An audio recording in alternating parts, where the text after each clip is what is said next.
Suhardi, sopir ambulans Rumah Sakit Umum Daerah AD Muhammad Juan Sintang yang turunkan jenazah di SPBU rupanya punya rekam jejak jelek.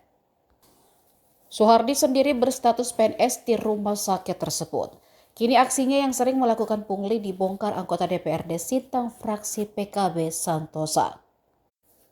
Ia mengatakan jika rumah sakit sudah menindak tegas Suhardi karena sering melakukan pungli.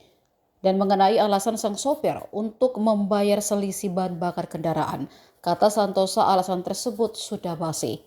Dalam tangkapan layar unggahan di akun X terungkap jika Suhardi sudah pernah dimutasi sampai 3 kali karena masalah pungli. Usai video dugaan pungli itu viral, Suhardi pun diberhentikan oleh pihak rumah sakit. Suhardi sendiri tega menurunkan jenazah bayi laki-laki di SPBU. Awalnya jenazah pasien bersama keluarga akan diantarkan ke Nangamau, Kecamatan Kayak Hilir, Kabupaten Sintang pada Senin 15 Juli.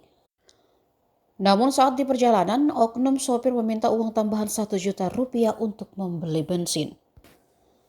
Padahal dalam Perbup nomor 1 tahun 2024 tarif pengantaran jenazah dari Sintang ke Kayan Hilir hanya Rp690.000.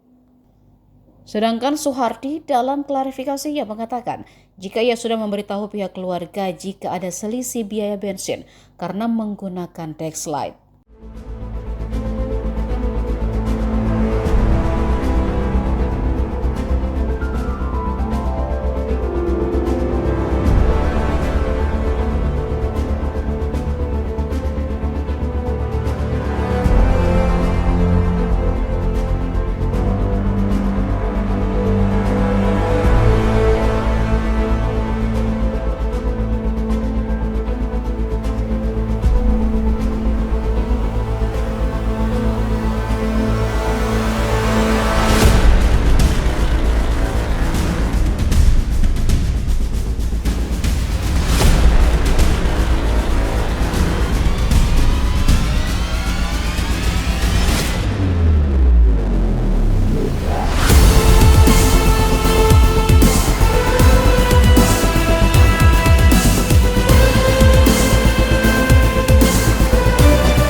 Download Tribun X sekarang, menghadirkan lokal menjadi Indonesia.